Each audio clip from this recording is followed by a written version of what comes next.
Orain aurretik aipatu ditugun bilan horiek aurkeztuko ditugu. Lehenengo, Abel Dirizar izango dugu.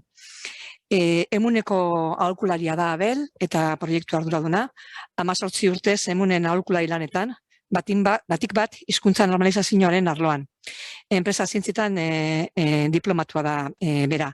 96. urtean, hasi zen euskalgintzan edo euskararen munduan murgiltzen Elgoibarko izarra euskaltzalen topagune elkartean, eta 2003tik ari da Emunen. Arlo sozioekonomikoan, batez ere enpresetako euskara planetan jardun du, eta arlo metodologikoan, hainbat ikerketa eta berrikuntza proiektutan ere lan egin du. Gaur aurkeztu behar duen lana, teknologia aurreratuan lanean dauden enpresekin zerikusia dauka. Sektore hori indartsua da, eta jakin nahi izan zein diskurtso dituzten sektore horretako enpresek. Ikerlan honetan, unibertsitateak, administrazioko erakundeak eta enpresa teknologikoak entzun eta behatu dituzte, diskurtsoak aztertu eta zailkatu, eta euskararentzat aukera eta mehatxu izan daitezke narratibak identifikatu dituzte. Orduan, hoiexek aurkeztuko dizkigu gaur Abel Dirizarrek. Lanaren izena, Euskara Goitek, hizkuntza kudeaketaren gaineko diskurtsoa teknologia aurreratuko sektorean. Aurrera, Abel. Eskerrik asko. Egun ondan hori, pantaiaz bestalde zaudeten guztioi, eta eskerrik asko hemen egoteko aukera eman diguzuelako. Nik aurkeztuko dizuet Euskara Goitek ikerketa lana. Ikerketa lana honen helburua izan da, hain zuzen ere, teknologia aurreratuko sektorean hizkuntza kudeaketaren gainean dauden diskurtsoak aztertzea eta ondoren zabaltzea.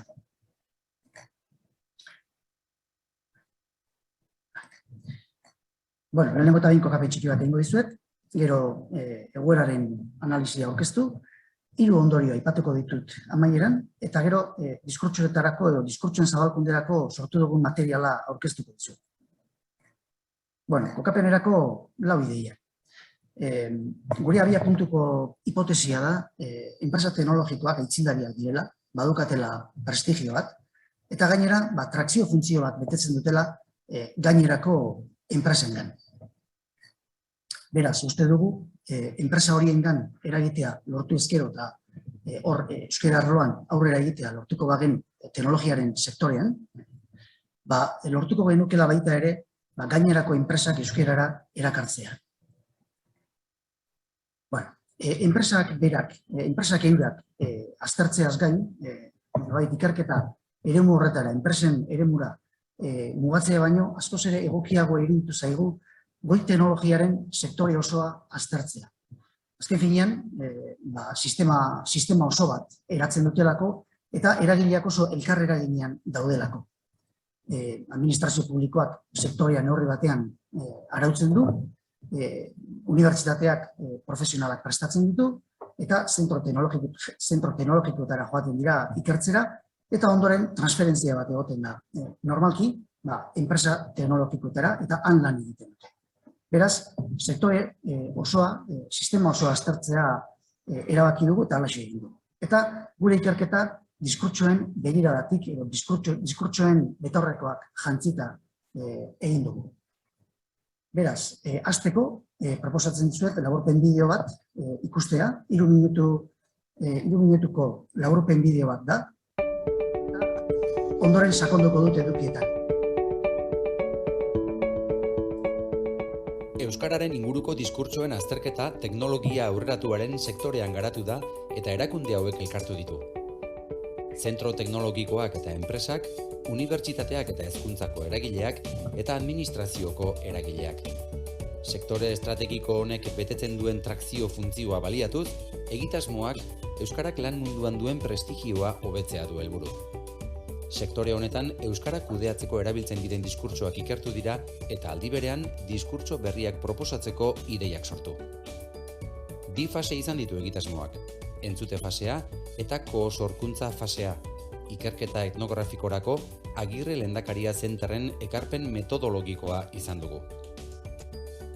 Entzute fasean elkarrizketa sakonak egin eta narratibak interpretatu dira. 25 pertsonako lagina aukeratu, aniztasuna aintzat hartuta, eta guztira 32 elkarrizketa eta elkarrizketetatik ateratako narratibak interpretatzeko 2 saio kolektibo. Jasotako narratibekin 2 lanketa egin dira. Batetik narratibak 10 gai multotan sailkatu dira, eta gai bakoitzean euskararen garapenerako egon daitezken aukerak eta mehatxuak identifikatu.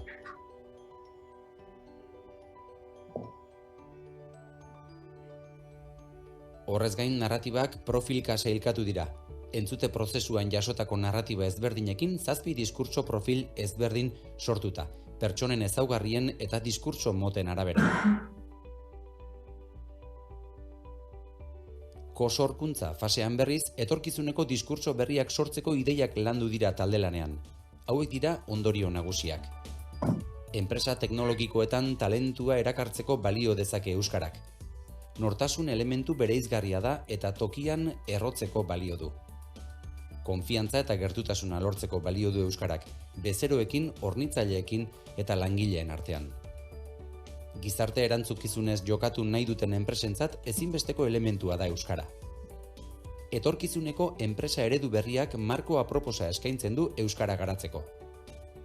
Teknologiaren garapena lagungarria izango da euskararen garapenerako. Egitasmo honen amaieran, egindako prozesuaren inguruko ondorio hauek ere atera ditugu. Teknologiaren sektorean, erabilera txikia izanik ere, indartuz doa euskararekiko kontzientzia. Diskurtso ezberdinen beharra daukagu, profil bakoitzera egokitu behar baita diskurtsoa. Hausnarketa prozesua aktibatzen den unean aktibatzen da aldaketa prozesua ere. Zenbat eta interakzio gehiago beste agente batzuekin, orduan eta irekiago hizkuntza aldatzeko pausoa emateko. Eragile guztien arteko elkarlana gakoa da euskararen aldeko inpaktu kolektiboa lortzeko. Sektore honetan, hausnarketarako bide berri bat zabaltzea ahalbidetu du egitasmo honek.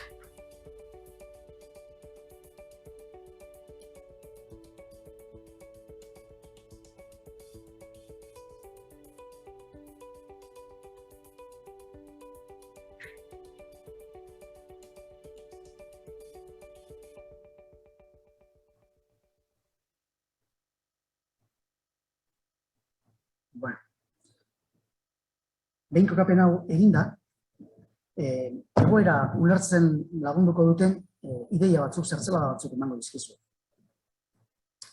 Bueno, sektorea bere horretan oraindik oso sektore erralduna da, teknologia aurreratuaren sektorea, baina badaude oasiak eta praktika honak badaude. Esan beharra dago, inoizko baldintzarik onenak daudela sektorean, euskerak aurrera egin dezan.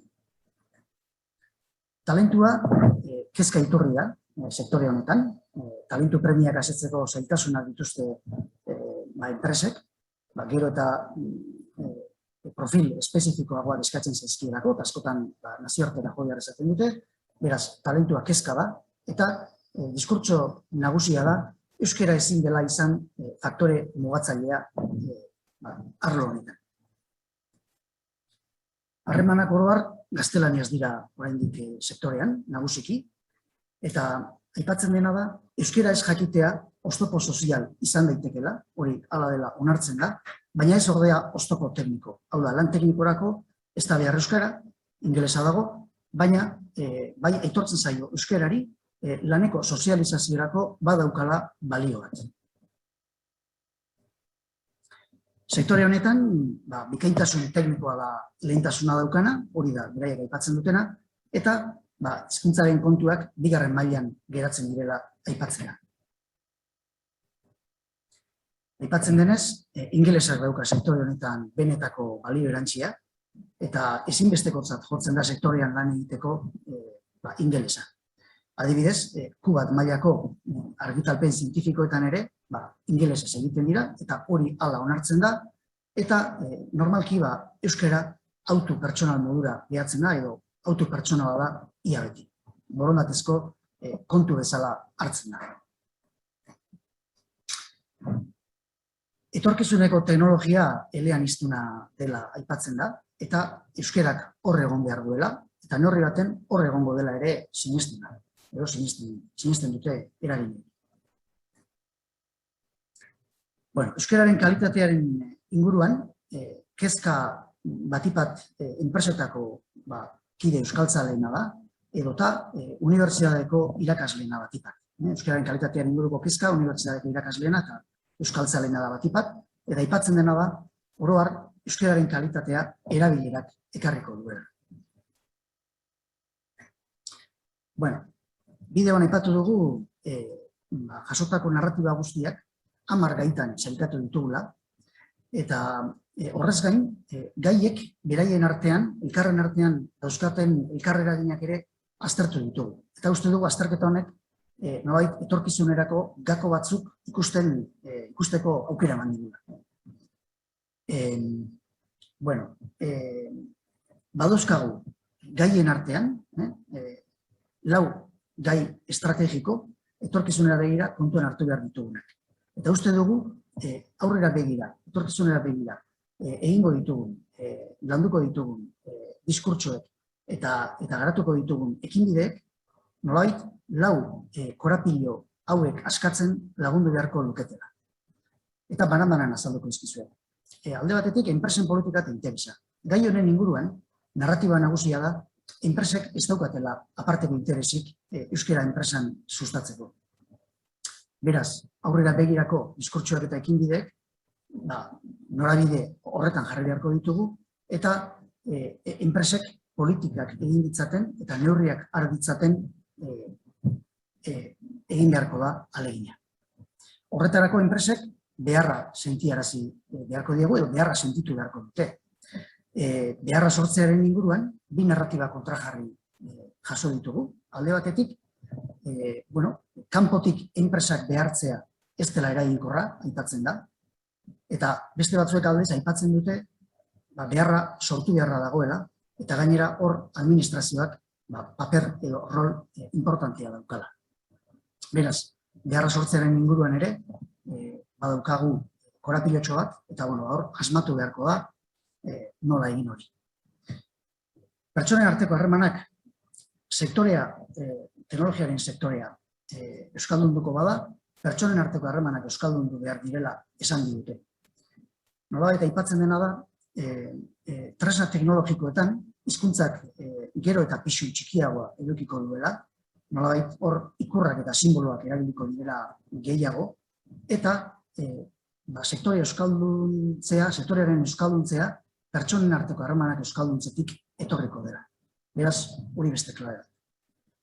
Eta amaitzeko belaunaldi berriak eta etorkizuna, gazteak. Arlo honetan, 2 narratiba dauzkagu. Alde batetik aipatzen da gazteak euskeraz gero eta prestatuago datozela, eta hori aukera ona da, gure diskurtsoak sortzeko eta erabiltzeko, baina beste alde batetik badago indar handia daukan beste diskurtso bat gai honen inguruan. Eta da, lan mundua berez, gazteen bidetik, berez euskaldunduko denaren diskurtsoa. Hau da, lan mundua berez euskaldunduko da gazteen bidetik. Eta hor ikusten dugu, arrisku bat badaukagula. Beraz, uste dugu, etorkizunera begira sortuko ditugun diskurtsoek, oso konektatuta egon beharko dutela belaunaldi berriekin. Eta baita ere, gazteen balio sistemarekin konektatuta egon beharko dutela etorkizunera begirako gure diskurtsoek eta ekinbideek. Ondorioetara etorrita, 3 ondorio nagusia aipatuko dizkizuet. Alde batetik, uste dugu, benetan, sektorea hizketan jarri behar dugula. Hau da, guk ikerketa lan honekin, eskala txikian egin dugun prozesua, oso interesgarria eta oso eraldatzaile izan dela ikusi dugu. Sektoreko hainbat kidek ez dute inoiz euskararen inguruan pentsatzeko aukerarik eduki, eta ez dira sekula jarri pentsatzen horren inguruan. Eta jarri direnean beste batzuekin hizketan, galderak egin dizkiegunean, pentsatzen jarri direnean, aukera edo mundu txiki berri bat ireki zaie, eta ikusi dugu hori eraldatzaile izan dela.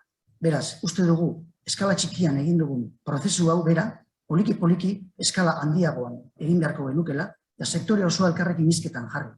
Elkarri galderak egin, elkarri entzun, etorkizuna pentsatu, etorkizuna amestu. Bueno, hori den uste dugu egiteko dagoela.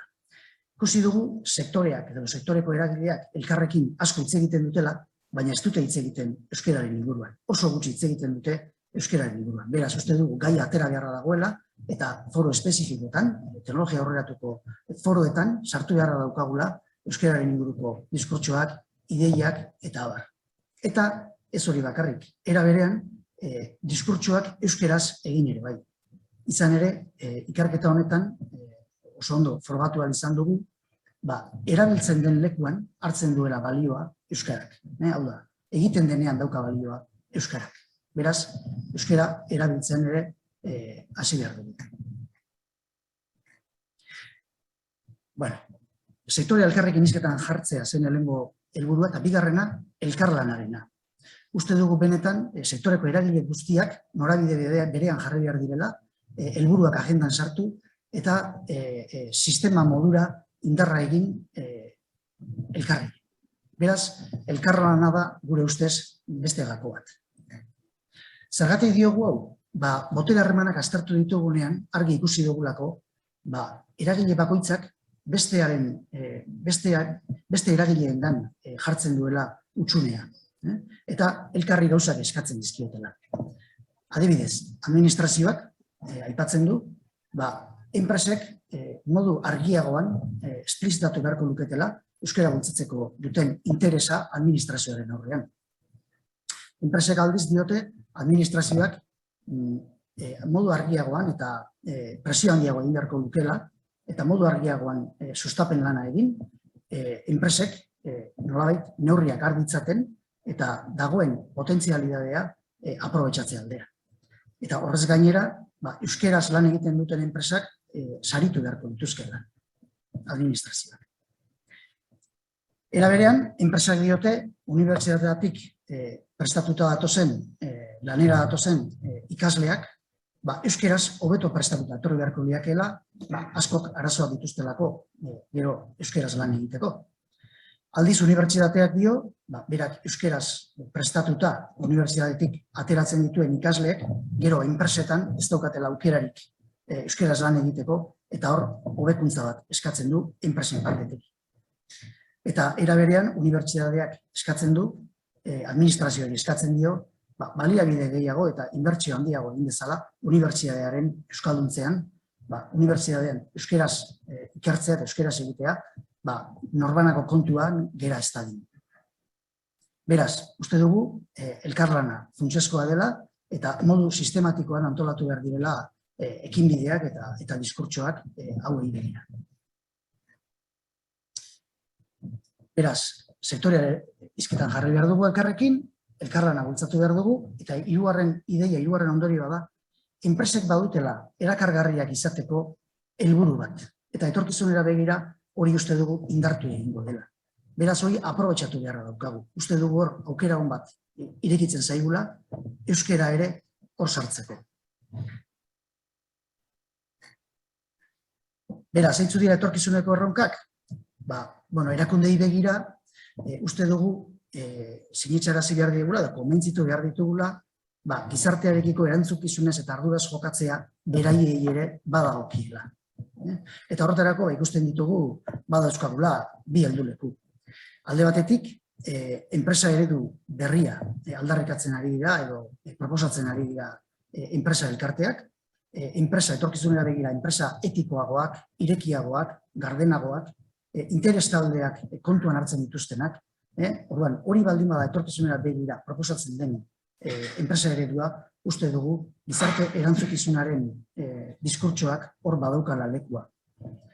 Eta gero, iraunkortasuna ere, ikusten dugu, enpresek kudeatu beharko dutela, iraunkortasun ekonomikoa, ekologikoa eta soziala. Beraz, euskararen iraunkortasunaren diskurtsoak ere hor eduki dezakeela lekua. Erakundei begira, horixe, liderrei begira, liderrek esan digute, gauzak hobeto egiteko balio behar duela euskarak, beraz, egin dezagun. Uste dugu, liderrei begira, errentagarritasun terminotan eta eta lehiakortasun terminoetan hitz egin behar diegula, eta diskurtsoak hortik egin behar dizkiegula, eta enpresan euskara sartzeak dakartzan onurak azpimarratu behar dizkiegula. Eta langilei eta gizartei begira, beharko dira bestelako diskurtso batzuk, gizartea ahalduntzeko. Azken finean, ikusi dugunaren arabera, langileek beraien euskaraz egiteko nahia eta eskaera bistaratzea komeni da, horrek emango lioke beste indar bat, eta uste dugu ahalduntze prozesuak ere importanteak direla, eskaera hori bistaratzeko. Eta diskurtsoa zabalkunderako sortu dugun materiala. Aurkeztuko dizuet orain, alde batetik, bideoan ikusi duzuen bezala, fitxak sortu ditugu, hau da, profilak sortu ditugu, pertsona prototipo batzuk, ezaugarri batzuk dituztenak, eta diskurtso konkretuak dituztenak, 7 profil, ez dira noski sektore honetan dauden profil guztiak, baina, ikerketa eduki dugun, ikerketa marko honen barruan, ontara iritsi gara, 7 profil definitzera. Lan saioetan esan digutenez, gutxienez, pertsona prototipo hauek eta diskurtso hauek existitzen dira gaur-gaurkoz gure gizartea. Beraz, horri bakarreko fitxak dira eta HBSren webgunean dauzkazue zintzilikatuta eskuragarri. Eta amaitzeko, interesgarriak iruditu zaizkigun diskurtsoak, egin duguna da, 9 bideotan jaso. 9 erakunderen ahotan. Nolabait, hor ikusten dituzuen 9 balio hoiekin loturaren bat duten diskurtsoak egin ditugu, 9 bideotan grabatu, 2 minutuko bideoak dira, eta HPSren webgunean dauzkazue hoiek ere eskuragarri. Beraz, webgunera joko dugu, eta HPSren webgunean, euskadi.es hemen daukazue, irekian, daukazue aurkezpen bideoa, hemen dauzkazue profilak, eta profil bat aurkeztuko dizuet. Jose Luisena, adibidez.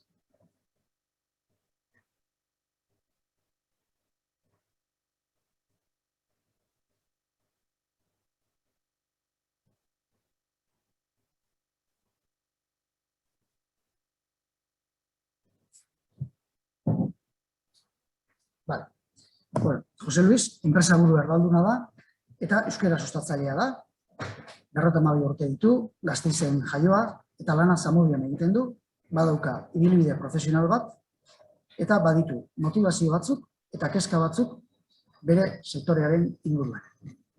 Eta hor dauzkazue, Jose Luisen narratibak, gai ezberdinen inguruan dauzka narratibak labortuta. Eta hemen goian ikusten duzue, Jose Luisen sakoneko narratiba esaldi batean. Fitxak, hauek dira dauzkazuen fitxak, eta hor dauzkazue ikusteko, erabiltzeko, partekatzeko, eta partetik besterik ez. Eskerrik asko.